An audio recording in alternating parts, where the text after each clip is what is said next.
call to order this meeting of the Public Safety Committee. We have a roll call, please. Recording in progress. Alderman Plufka?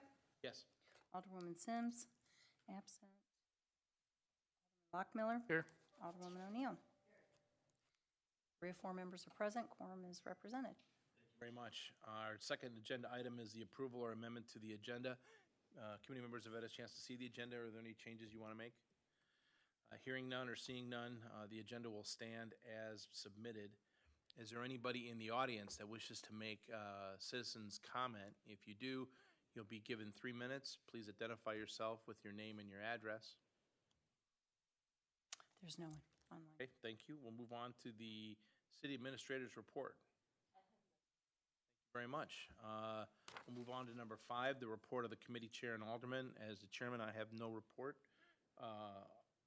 Alderman Lockmiller? No report. Thank you. Alderwoman O'Neill? No report. Thank you very much. Department reports. The first up is our Chief of Police.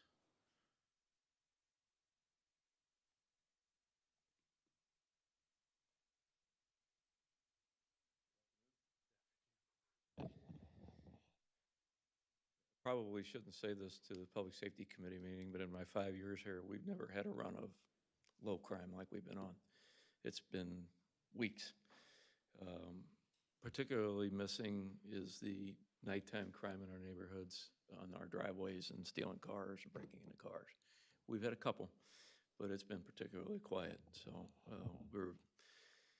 I would love to tell you that the things that we're doing, and we still continue to do those things, are working, but sometimes these things are cyclical. So when they're here, I don't want to, I don't want to have to sit here and try and say that the things we're trying to do aren't working. I think in conjunction with a lot of things that are going on, including some of the task force work that's being done, hopefully is having some impact on this type crime. So I think it's worth noting that the Missouri legislators were talking about moving some law with regard to our juvenile crime at the impetus of some of the elected officials, particularly out of St. Louis, including our mayor. A group of folks are up there railing for this. This is the same screaming that was done by the police chiefs in our area after seeing that the juvenile court systems, both in St. Louis and St. Louis County, were failing us tremendously. So there is some movement on it. I don't know how it's going to flush out in the end, but there is some positive movement to try and get some of these kids locked down when they make really bad decisions and get caught doing the things they're doing. So hopefully it'll get better. We do continue, as part of the report, to onboard more flock cameras. We've had 3 more come on in the last week. These are out at the Hamley Station, privately purchased cameras, which is cool because we are allowed to watch and listen and take hits from those cameras. So it's kind of a private partnership with us and the government side. So we are well over 20 cameras now that the officers get alerts on right here in Brentwood. And we share alerts with Richmond Heights and Clayton and other cities around us. Maplewood is purchasing a bunch of cameras right now as well. So that flock system has really, really been helpful to us. And as we get the park comes online and we get the Brentwood bound area going down along that Manchester corridor, we'll have additional cameras that are budgeted for this year. So it isn't a complete panacea in terms of crime because these guys are smart and they will go to temp tags and switch their plates around and things like that. But we get a lot of flock hits and a lot of times where our officers find the car and then almost always the car flees from them. If it's involved in crime, it runs. So we've had many discussions about whether or not there's value in that. I think there's a lot of value in getting them out of Brentwood. Unfortunately, our neighbors get the brunt end of the car as it flees. So we're still in that run them to our neighbor kind of deal that we're doing. But our officers are extremely active doing it, so I think we're winning.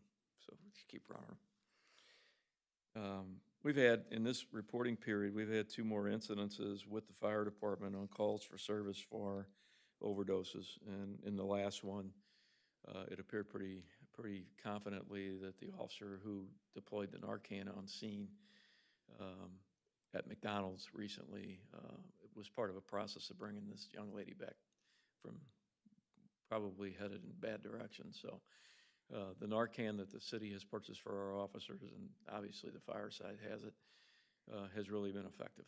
And we've had numerous times in the last couple of years where it's been deployed. So it's really frustrating to see the backside of this. Just as one example, a few months ago, we had two girls that overdosed on the Total Wine parking lot and wrecked their car. When the officers got there, they were both completely out. They administered Narcan, brought them back, and one left the hospital and walked home that day. The other one was in our station the next day picking up her car as if nothing ever happened. And they were a blink of an eye from dying, both of them. So we see that side of it, and it's very frustrating because there's very little that we have to offer these folks on the other side for counseling or drug treatment, things like that. It would be really nice if we had an opportunity to match with St. Louis County's health department in that regard. We're trying to have those conversations, but it's an overwhelming issue, and this is everywhere, so it's a challenge. We had a case that was, on our radar. I thought it was very ugly. It was, I don't know if you saw it, it was actually in the news. The guy that killed his dog and then resisted our officers and ended up attacking a policeman and bit him. And we had actually been given a heads up on this guy by his family. He was in the hospital last year with COVID, and his mother passed away. When he got home to the house he lived in with his mom, she was dead at the house. And he kind of spiraled out of control from there. So he is still in the hospital, in the psych treatment center, so that's a good thing. And his family's hoping that he'll get back on his meds, and hopefully, but he's got some felony charges that were issued on him. Just to kind of give you an update on when he'll be back, it's probably going to be a while. So I don't know if he's going to be able to make bond. I don't know that his family will make bond. Point is, I don't know if you'll see him in the neighborhood for a while. So hopefully he'll get the treatment he needs and get back on a path. Touch base on our hiring process. You met yesterday. Officer Chris Chambers onboarded yesterday. We're in the process of two more. In the applications, we have to really bang the drum to get applicants. Even with what are, I think, very good working conditions in Brentwood and very good pay and great support from the elected folks here in Brentwood, it's still a challenge. So right now we have 2 spots open and 2 applicants. Good folks. We'll be interviewing them next week, so we'll see. The 501(c)(3) to the Brentwood Police Foundation is now online. There's a website for it where folks eventually can make donations as they try and raise money. We were hoping that we were able to get this canine program up and launched and running this year. It's going to be a bit of a challenge because we have to raise enough money to get the car situated, purchased. We got to find a car, which has proven really difficult. About as hard to find a police car as it is a policeman or woman right now. But from there, obviously, we got to get the dog trained, have the officer trained.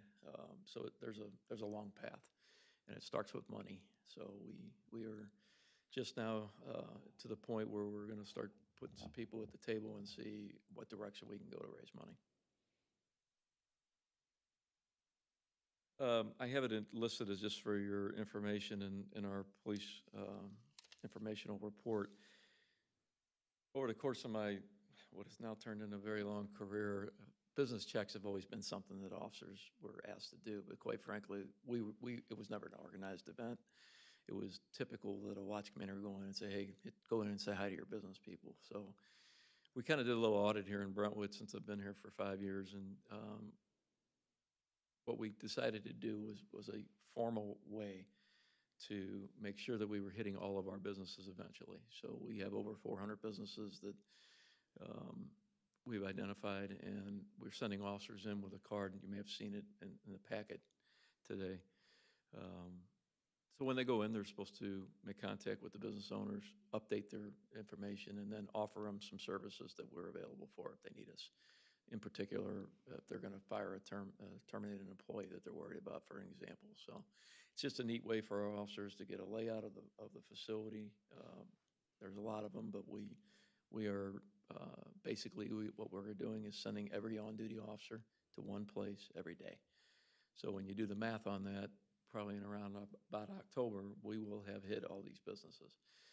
Well, at the same time, we're hitting the ones that are of high note to us, particularly on night watch. So you think of the hotels, you think of areas that we could have problems in that are open at night, and they are getting more attention as well. They're all being charted out, and the officers are being held accountable for hitting those as well on multiple occasions. And then the last piece is the school, which has already proven to be valuable. At our Catholic school, we had a little issue last week on a 13-year-old that made a threat in the school.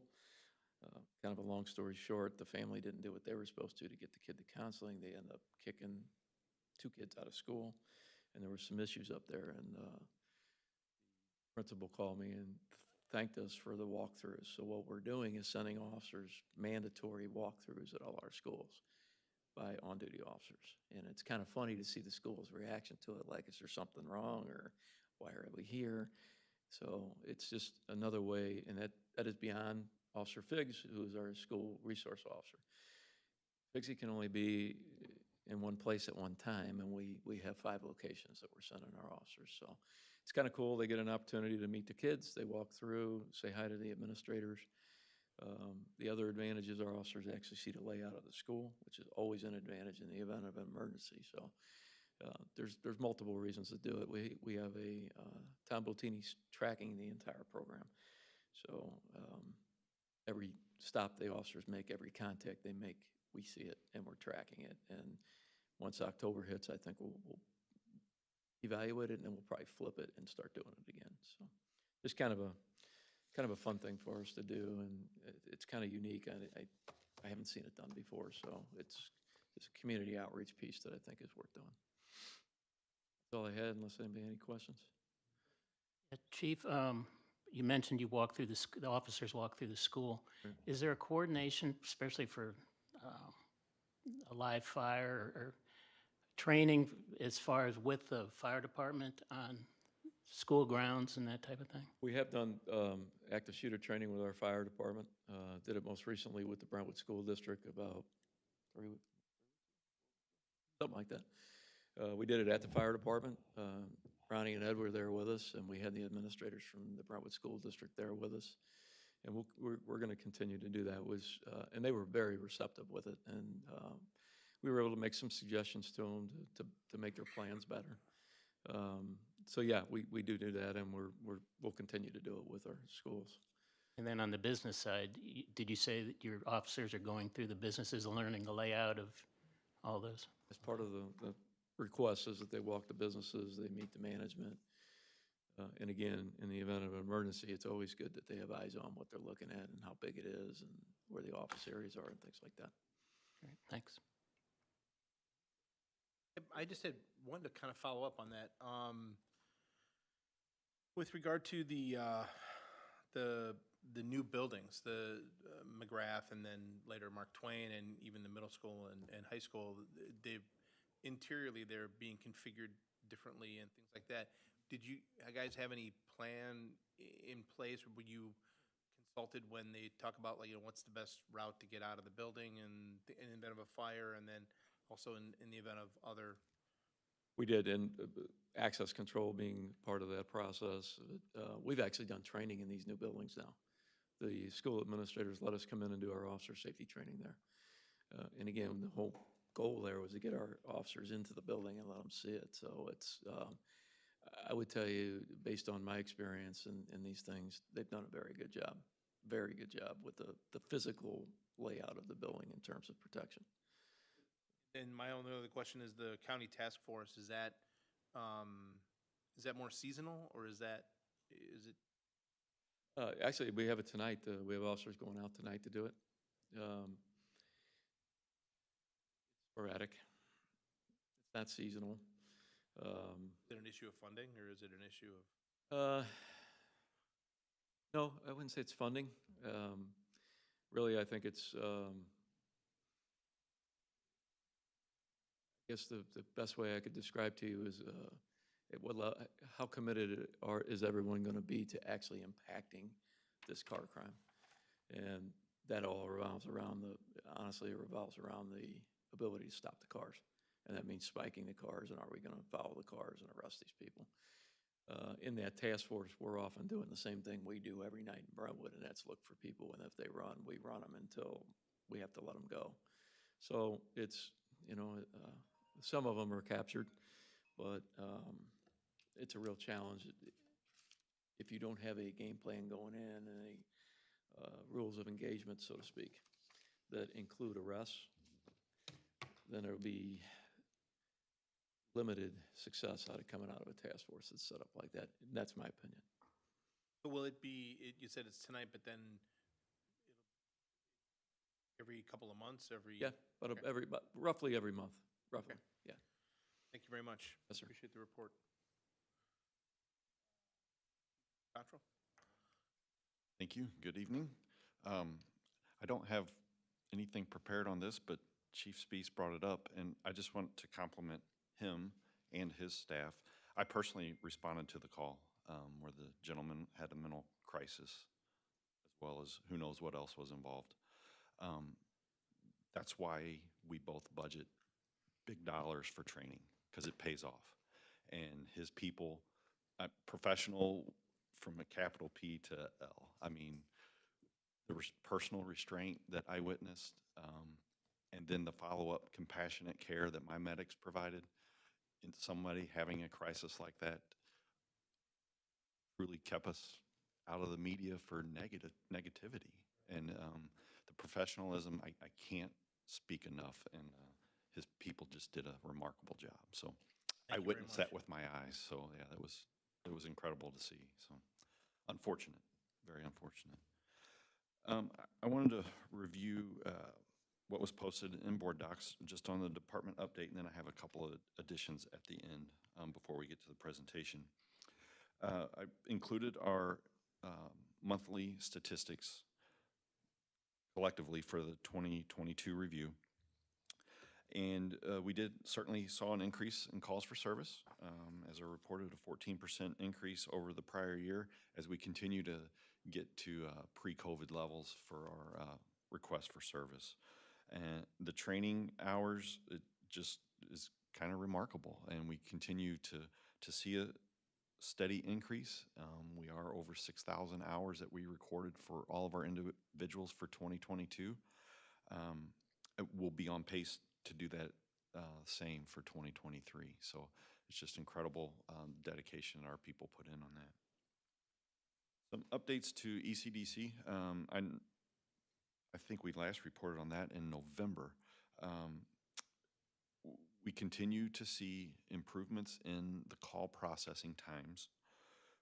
We monitor it every week. I get reports from East Central on a weekly basis.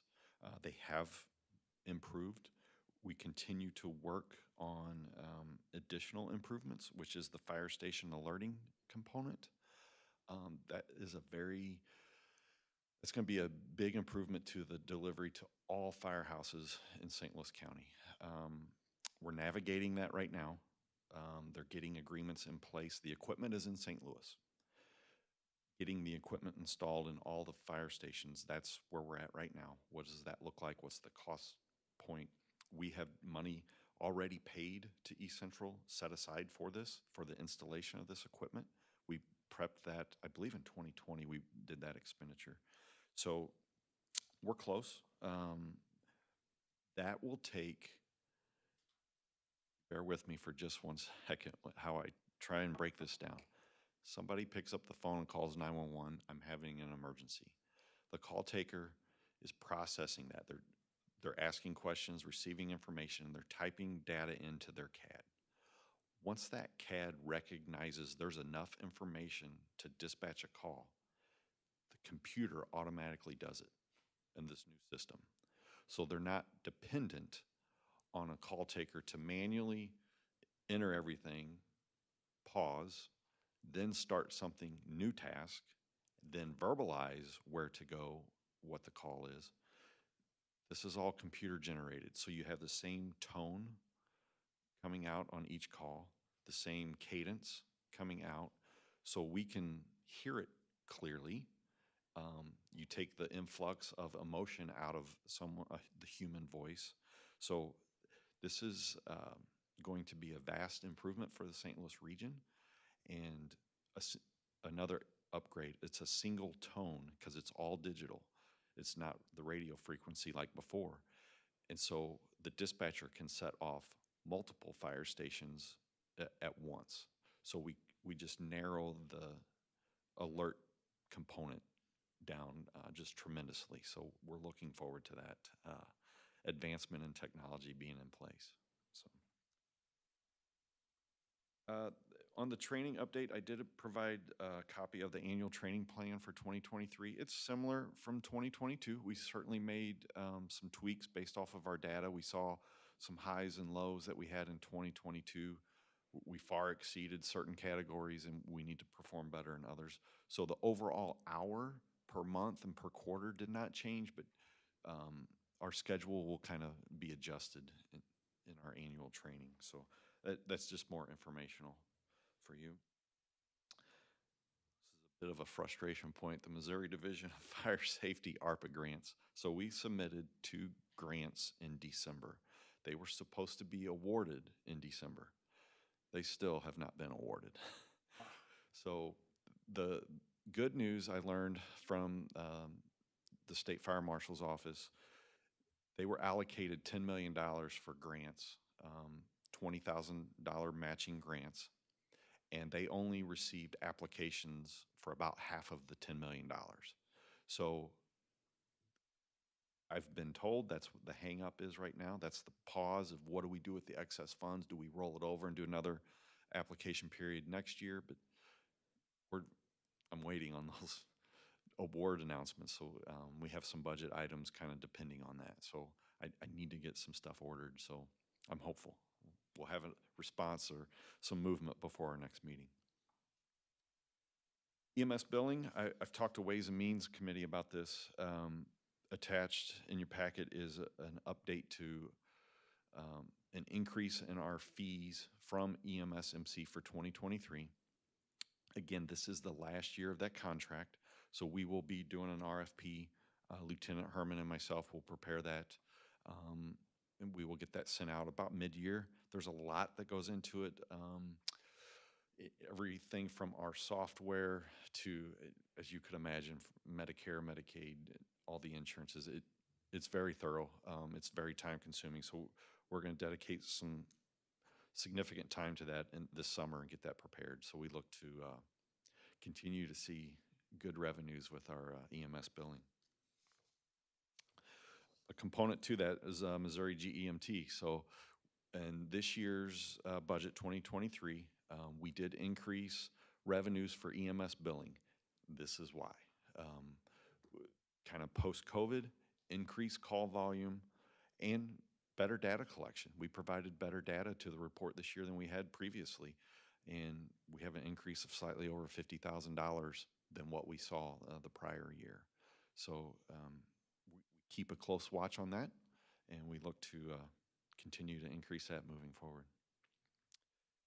Before we jump to the presentations by the Assistant Chief, I just want to give a couple more updates on the department, kind of new. We will conduct interviews next week for our open position in our hiring process. So we are interviewing 6 candidates for the 1 slot. 2 of the candidates are currently in the Fire Academy. 2 of the candidates have already graduated the Fire Academy, and 2 do not have the St. Louis County Fire Academy. So a start date is kind of, I don't know. I don't know where things will land after next week, but we should know by mid-March what that outlook is like. In addition to the 1 vacancy that we do have 2 individuals that are out injured right now. Both were off-duty injuries, but nonetheless kind of long-term recoveries. So we're hoping by the end of March we'll be back to fully staffed. So right now we are down 3 people in the month of February. The final thing I will add is tomorrow evening, I know it's late notice at this platform, but we are hosting a CPR event at the Rec Center, with February being American Heart Month. Of course, the the publicity and unfortunate incident that happened in the NFL with that young man having a very successful recovery from his sudden cardiac event. Um, we've had a lot of requests from the community, a significant increase of requests from the community. And frankly, not everyone needs CPR certification. We just need as many people with the knowledge to do hands-only CPR. And so we're going to introduce that tomorrow evening. We're going to have an AED available just to let people kind of get their hands dirty a little bit, if you will, and just kind of learn how they can help someone in cardiac event. All I had on my report. Chief, I'm looking at the performance report, speaking of cardiac, and when I look down at the bottom line for response times, there are different times in response each month. What other factors that go into why it takes longer 1 month and not another? Absolutely. So the biggest variable is the one that we have no control over, and that's the processing of call time. So when the new CAD was implemented in late September, October saw a significant increase in call processing time. So that component to it is a factor. Another component, we had a month that we had high call time or total response time. We were training out of town so much that we may be responding from Maple Woods Firehouse or Richmond Heights Firehouse for most of the month, and there was delays. And we try and keep that very short, but it was just 1 month where stuff stacked on us, and it's the way it happened. And these response times are calculated from the time you get the call to the time you arrive on site? No, the times that are reported is from the time a call taker answers a 911 call till our people are on scene. And that's 90% of the time. That's what we report that's the number 90% of the time for that month. And this new CAD system will cut down on that time from what you're... So the CAD system itself will help. I still think there's a training component there that we're working with them on. The fire station alerting, what I talked about earlier, will most certainly help. We know that's going to shave seconds off. Yes. And because I look at the average is 6 minutes, and that's kind of a critical time if you're in Absolutely. cardiac arrest. Absolutely. So it's kind of who's ever on site, whether they're trained or not. Absolutely. And so the dispatchers have renewed, it's called EMD, Emergency Medical Dispatch. So they are trained to deliver the CPR instructions. They are trained to deliver the instructions for the AED if one is present. The AED will also talk them through it. But yes, someone calls 911 and starts the system, it can work. And I say that with pause because we still have residents calling the fire station for emergencies. And we've talked to every ward, we've met with people, and we still encounter that. So I guess it's, I'm just learning that you've got this CPR event. I mean, that's kind of important to our residents or who might be first on the scene for Yes. cardiac arrest. Yes. And we looked at our open house, we will host that again, the hands-only CPR. We will deliver that kind of from here forward just to the public. It's great public education. And then is there anything else that we can be doing as far as, street infrastructure or getting out to the community, more of the word on these type of things that would reduce this time at all? From the community perspective, I'm not aware on that. Dialing 911, getting the help. I guess I didn't know if, kind of struggle beyond communications need to be improved as far as us getting the word to, like on these events and this type of thing. So that was calculated. We put it out last week, and so that was a calculated response to the response we had received from the community. Frankly, I don't have the staff to have 500 people show up tomorrow evening to do this. It's kind of small group, and only an instructor can only have so many students at a time. So that's kind of the reason of that calculation.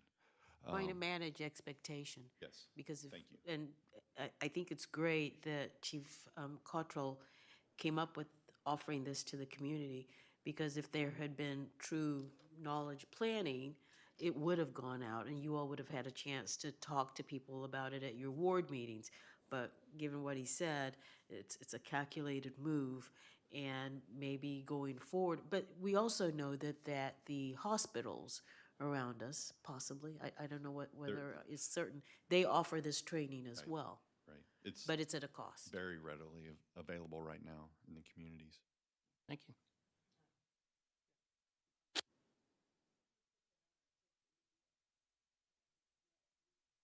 Because about tomorrow, yeah. It's been on my calendar for a week, so I must have picked it up on Nextdoor or Facebook or something. So the word is out, but if the timing were right for the ward meetings, it would be nice. So as this progresses, Sure. keep us in done. I do have one question about the ECDC computer. It sounds as though the person who takes the phone call is not having to make a judgment call about which fire department would be closest. The computer does that now, or will do that. Yes, it recognizes the address Yes. and the correct jurisdiction, and it automatically is searching for the closest appropriate unit to respond. So I know several years ago, there was a problem with streets that had the same name. So one was in Ferguson, Florissant, one was somewhere else. Will this system automatically make sure it's the correct So venue? that has been put in prior to implementation. To my knowledge, we've overcome that hurdle. I'm not aware of anything since this system's been in place. I will say in Brentwood, what we continue to have issues with, and we did in the month of January again, are the metro garages. We have the metro bus garage on Brentwood Boulevard. We have the metro parking garage on Music Memorial.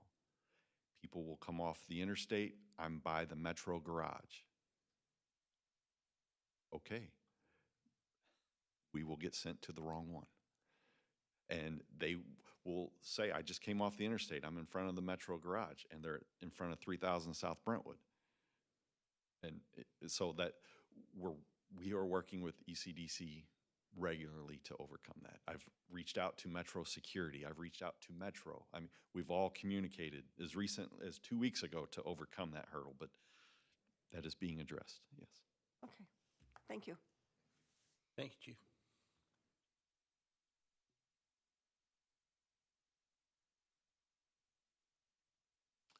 Good evening. We'll start with the strategic plan update. Now you've all had a chance to read the memo that I gave to Chief last month covering our progress to date. The simplest way for me to cover this would be to field your questions about the overall plan and then where we're at in the progression of it. Anybody from the committee have any questions about the overall plan? No. Okay. Very good. Yep, tell us where we are. Appreciate that. So within all of our goals and objectives within the plan itself, I can say with a high degree of confidence that the goals and objectives that we are directly responsible, that we directly influence and control, we are making significant progress. There are some goals and objectives that are tied to other departments and outside agencies and other liaisons that we don't directly control, but I maintain the relationships and the communications with those to make sure that we're hitting our targets and our opportunities when they arise. I'd say that the biggest movement that we've had is in the area of community risk reduction with the fire marshal's activities. Our use of a tiered commercial inspection program, which now has guaranteed that 100% of our businesses in the city of Brentwood have received an annual commercial fire inspection. I've been here almost 2 years now, and apparently that has never happened probably in the last 10 to 15 years, for whatever reason. So we marked that as that was a priority.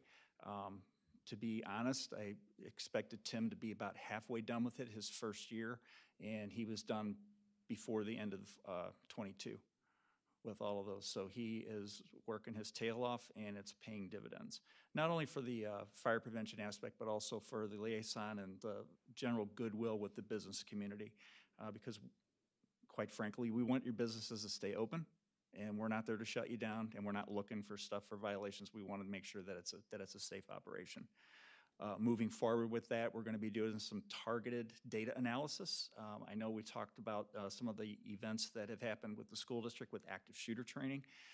We're going to kind of dovetail onto that and then start getting into the schools with some public education geared towards EMS, and this could be the precursor to the hands-only CPR that we start reaching out to the child community, which then goes up to the parents. Hey, what'd you do at school today? We did a really cool CPR thing. Now the parents are interested. We'll also liaison with the communications director to make sure that we have targeted messaging, seasonal obviously, but just in time. If we see a trend that's developing where we can potentially derail that or leverage it for opportunities for success for us, we'll do that as well. So it's essentially being highly situationally aware of what's going on in the community and leveraging the opportunities. And that's what this entire strategic plan is developed for us to move forward with goals and objectives that support the community and then identify opportunities for improvement wherever we can.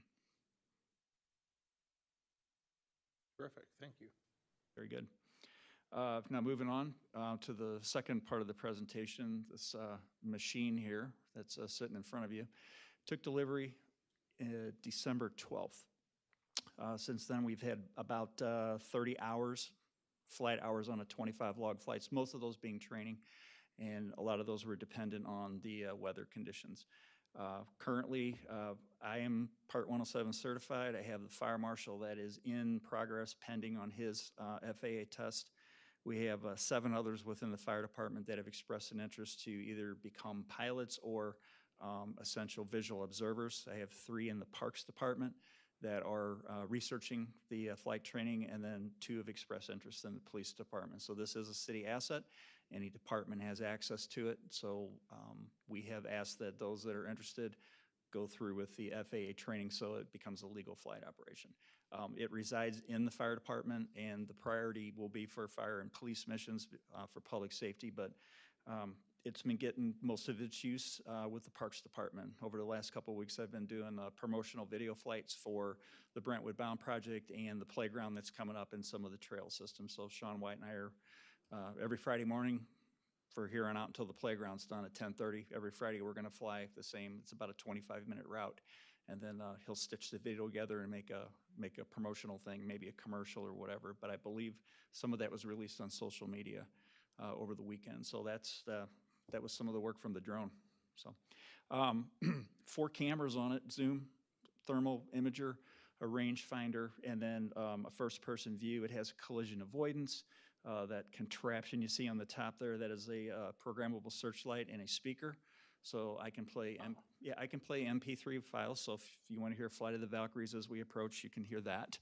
I can also text on the controller and it'll repeat that, or we can record messages. So I would imagine for the Brentwood Days Festival, you might hear this thing broadcasting a message before the fireworks go off to clear the area to help with that. And then several different video opportunities. We had it out last week, had a structure fire in Maplewood. We used the thermal camera to confirm that the fire was out and there were no hot spots. We've done, I believe it's Black Creek, some of the creek clean out. The fire marshal and I took that out to see some of the developments, to see what the creek looks like. We've done 3 or 4 commercial pre-plans for buildings. We've also mapped some of the, actually it was the tower at Manchester and Hanley. I couldn't find that on our FAA sectional chart, and I needed to find out how tall it was. So we legally did and took zoom and video and everything. So I have some video and picture captures here if you want to see them. I don't know if the computer's going to cooperate because I've been having some issues with it today, but we'll see if this is going to show up. And if not, I'll be more than happy to stick around afterwards and we can look at them on the computer if you'd like.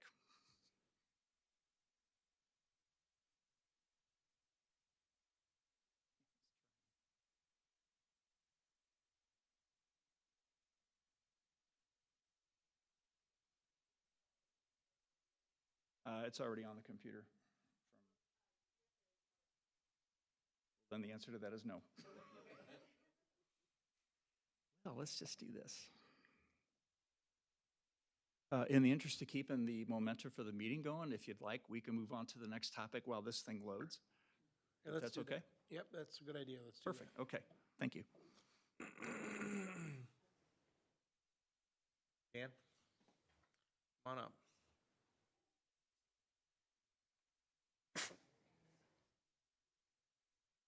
Got three quick items here. Moritz Avenue, I had a resident call. They wanted to know if we would consider swapping parking. There's currently on-street parking on the north side, but not the south side. And they wanted to know if we could flip sides. And I said, you can't just have us do that. That would have to come to public safety, or, it would be different than the ordinance. Did they give you a reason why they necessarily wanted They to said switch? that because of infill housing, they feel that the folks with the infill houses can actually park in their driveways, and the folks on the south side don't have that ability, so they felt that the south side needed more parking. Okay. I don't, Like a valid reason. Yeah, I mean, I guess that makes I'd look at it like the way we go through our traffic calming and let somebody get the residents to put a petition together to make sure that everybody on one side of the street wants it switched. Yeah, that's it. I mean, Right. you heard from one resident. Maybe the best thing to do is to introduce them to that okay. traffic calming process, and they can begin to gather signatures. That makes good sense. I kind of thought about that only because I Good idea. didn't want to upset people that have been there for years that did park in the street, and then now all of a sudden I'm taking it away and moving it to the other side. Right, right. I'll give them a call and send that. Okay, well, that takes care of that. Next item I had, High School Drive north of Litzinger, that curb bump out. I know that was discussed before. We had a meeting last week with the architect and the school district. They're going to remedy that by pulling it in to bring it back to like the 29 feet that it used to be. Between 28 and 29 feet was curb to curb is what used to be there. And when they put the bump out on the west side, it actually reduced it down to 24, 25. So if you're heading southbound, you had to kind of kick away from the curb and be more like in the center line. Yes. So there are two bump outs, if you call them. One is the one that needs adjusting. Why can't it just be the same distance out as the other one? If you're talking about the one where you come out the exit, or the new exit of McGrath, that's the one that they're gonna fix, just because they also think that a turning radius might be a little tight. If they had a bus for a field trip, that's the exit going out, and if you're turning right to go southbound, they wanted to pull it back to where the original curb line was. So it's going to be even It will. smaller than the other. It will be exactly the way it used to be. So it's like if you're traveling southbound, looking straight ahead, you won't see this 3 feet out, bump out. It'll be in line with where you're used to seeing it. Okay, that's much safer. Yeah, and they're gonna try to tackle that over spring break, because they said when the school's out, that would be a good time to do it. Excellent. And they are still planning on putting pedestrian activated crosswalk. Yes, the rectangular rapid flash beacons is in the plans. I don't know when they're going to install it, but it is on the plan sheet. I've got a more revised plan sheet we can always put in the weekly report. I see it on here, but I just want to make sure. Yeah, that's probably one of the last things they'll do, just because they don't want to damage those. Those are thousands of dollars. And then the next item I had, this is a carryover from last month, this White Avenue data collection. So we ran the collection, or collector in that block, the 8900 block, so between Brentwood Boulevard and High School. You can see I put a little red X on there in the report, but basically there's not much traffic there. There's less than 600 cars a day. And then when you look at the totals and then the little pie chart, you've got like just a little over 10% are doing 10 miles per hour or greater over the speed limit. And then under recommendation, I just put, we had a similar situation on Lawn, same block, and it had even more cars in a little worse condition, and we rejected it. So I thought, well, using that as the precedent, wouldn't you reject this one? But it's up to the committee. That was just Yeah, I think my we- analysis. I mean, if we need to actually take a vote on this, we can, but I mean, I think your recommendations mean that this shouldn't go farther. That's just my personal I opinion. agree with that, but I Okay. do have a question. Yeah. Is there any way of telling, has more traffic moved to Bridgeport and Moritz and White since Pine got the, I know on this particular one, there's not much in way of cars versus like Pine typically sees like 900 to 1,000, and even it went down a little bit.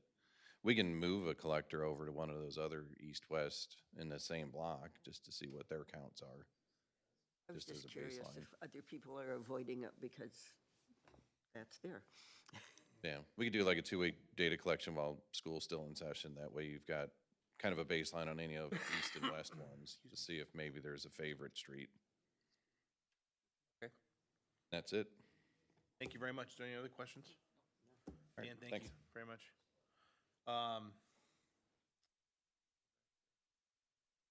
We can still, let's do this. If people want to see this, I mean, I wouldn't mind seeing it. I can hang around and, we don't need to keep the meeting going. We don't really have anything. We have a couple other things here, but I'm going to go on to the next. So the meeting minutes, the consent agenda. Has everyone had a chance to review the minutes themselves? Any changes? No, they're fine. Motion to, do you need a motion to? I'm just going to declare that without changes, they will stand as submitted. We do have no old business. We have new business, though, and it has to do with the Domestic Violence Assistance Program. Chief Spees. Yes, sir. This was kind of a no-brainer, to be honest with you. Judge Michael Burton, St. Louis County judge, retired, started a non-for-profit organization to benefit domestic violence victims. In short, what he's arranged is for counselors, lawyers, and other people to accompany victims to court. And he reached out to us through former St. Louis County Chief of Police John Belmar. We had a meeting with them regarding the program, and Brentwood and Florissant police departments were selected, and of course our courts process were selected as their first two guinea pigs to see how much they could move along here. So I'm asking that the committee consider it and approve us moving forward with it. There is no cost to us as a city. Everything that any service they provide to the victims is all through the non-for-profit, and it's a really neat program, and it fills a void both in municipal court and county court as needed. I answer a question if you haven't. Absolutely. So let me, before we do that and get into a discussion of this, I'd like to ask for a motion to recommend to the full Board of Aldermen that the City of Brentwood consider accepting and being a part of this Domestic Violence Assistance Program. So moved. Second. Been moved and seconded. Now let's have discussion. If you have questions for the chief. I did speak to Judge Dignam about this a couple of days ago, and I will tell you that he is also very high on this and thinks it's a very good idea. He was a prosecutor, domestic violence prosecutor in St. Charles County years ago, and he said that this Judge Burton has identified a problem sometimes where victims of domestic abuse have been without any kind of support, whether it's emotional support, but then also legal support. And this is an effort to try and do that. Judge Dignam was very positive in his reaction to this program. Mike Shelton was as well, just so you know. I met with both of them, and Mike was very much on board with it as well. Okay. Any other questions or discussion? Seeing none, have a roll call, please.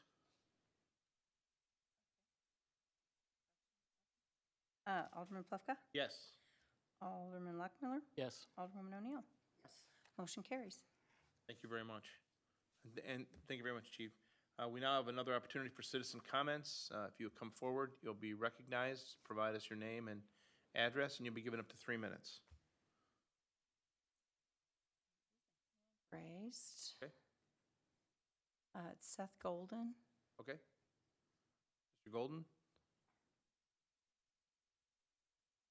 Hey there, can you hear me? Yes. And now, yes.